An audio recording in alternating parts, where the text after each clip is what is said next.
Thank you very much, Deputy Speaker. It's 43 years since the initial Freedom of Information legislation was enacted in this place. It was at that time a significant achievement, a strengthening of our democratic process.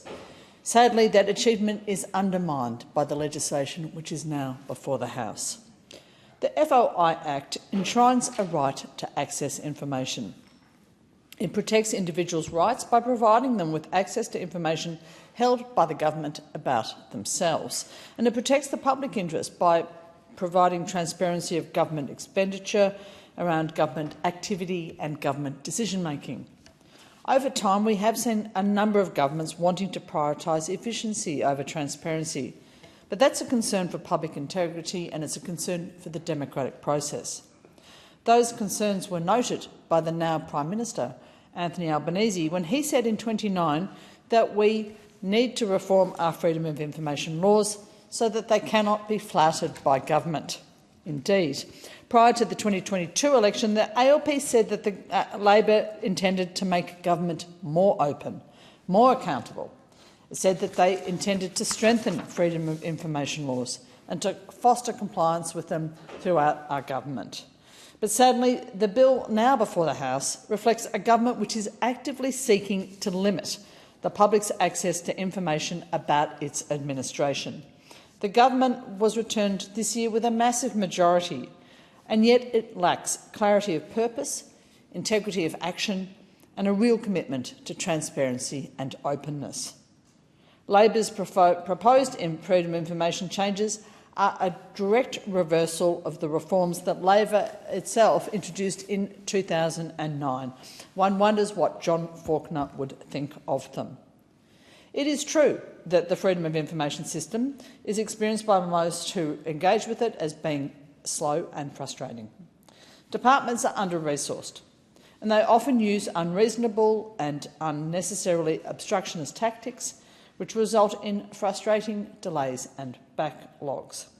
As Crikey described this issue in its recent submission to the Senate inquiry on this bill, those tactics create a feeling of administrative torture so unfathomable as to be undemocratic.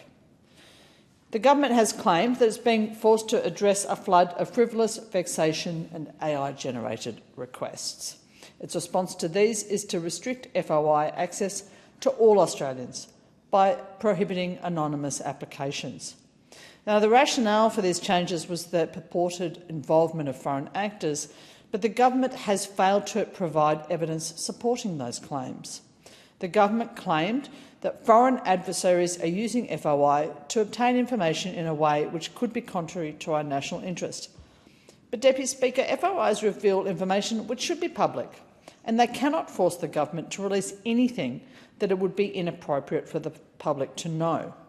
So, in the absence of any evidence that foreign actors are actually submitting vexatious inquiries, we have to suspect that this claim is speculative. The prohibition of anonymous applications could have a chilling impact on vulnerable individuals, potentially potential whistleblowers and others who may fear retaliation for very legitimate reasons. The bill also reintroduces fees to lodge a request, excluding those for personal information. FOI application fees were abolished back in 2010, when the then Australian Information Commissioner, John McMillan, argued that this was a part of making public requests for documents, and that FOI requests should be a more routine and accepted part of the daily business of government agencies.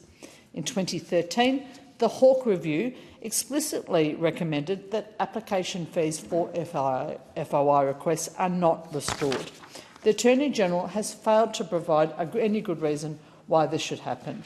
Again, these fees could block access to FOIs and to transparent government by the most vulnerable. They are an unjustified nuisance tax by what has become an arrogant administration.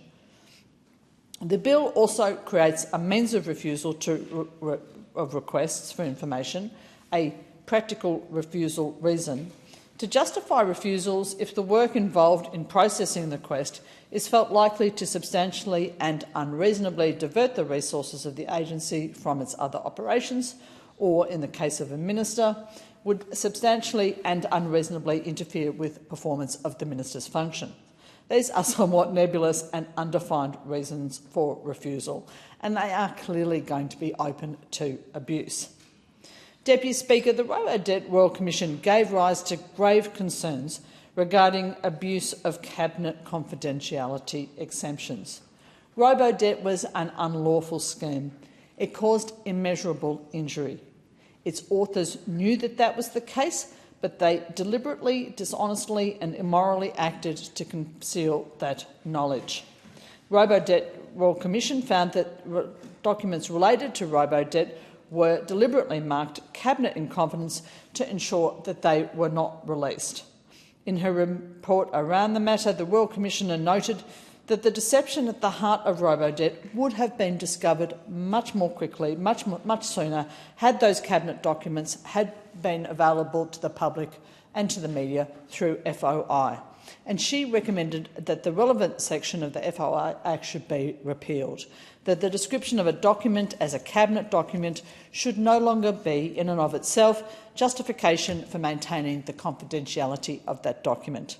She suggested that confidentiality should only be maintained over Cabinet documents or parts of Cabinet documents where it can be reasonably justified for an identifiable public interest reason. But instead, the Attorney-General proposes the very opposite. Instead of repealing the confidentiality exemption, this bill expands that exemption. No longer does a document have to be for the dominant purpose of going to Cabinet. It is enough that it is a substantial purpose. So documents which might be prepared to brief ministers on issues which might come up in Cabinet would be included, and consultants' reports and other attachments to Cabinet submissions. This, again, is directly in opposition to John Faulkner's establishment of the dominant purpose test in 2009. This administration is demonstrating regression on the standards set by previous Labor governments. But, Deputy Speaker, by far the most egregious part of this bill, the attempt to draw the curtains, turn off the light and hide behind the couch, is its insertion of a public interest test. This would allow ministers to block release of documents if they determine that such is not in the public interest. One basis for this test is suggested to be that such disclosure would or could be reasonably expected to prejudice the frank or timely discussion of matters or exchange of opinions between participants in deliberative processes of government. This clause reflects the claim that FOI can impede the ability of senior public servants to provide frank and fearless advice to ministers. Revisiting the past yet again, I invoke the 2013 Hawke Review, which agreed with the then former Commonwealth Ombudsman, John Wood, that officials should be happy to publicly defend any advice that they give to ministers, and that if they are not happy to do so, they should perhaps rethink that advice. Insertion of the public interest test at the same time that this government has expanded the capacity for national interest approvals via the Environmental Protection and Biodiversity Conservation Act presents the Australian public with the extraordinary possibility that this government could approve massive new fossil fuel projects or highly polluting critical minerals projects or rare earths mines, and then deny to the public any information or any rationale relating to the basis of those approvals. It is confounding that this government proposes to be so evasive and so circuitous. If the government's decisions are lawful, if they are sound, if they are based on the best possible advice, and if they are in the public interest, indeed, if they are in the national interest, why be so coy? Get out there and share it with the people. I put it to the government that concerns regarding frank, fearless and timely advice from public servants are not best addressed by increasing secrecy, that it should proactively publish information as is requested and needed by our constituents, that the principle of proactive disclosure underpins a confident and an effective democracy, and that a core democratic principle is accountability by the government to the people that it serves. On those grounds, I cannot support this legislation.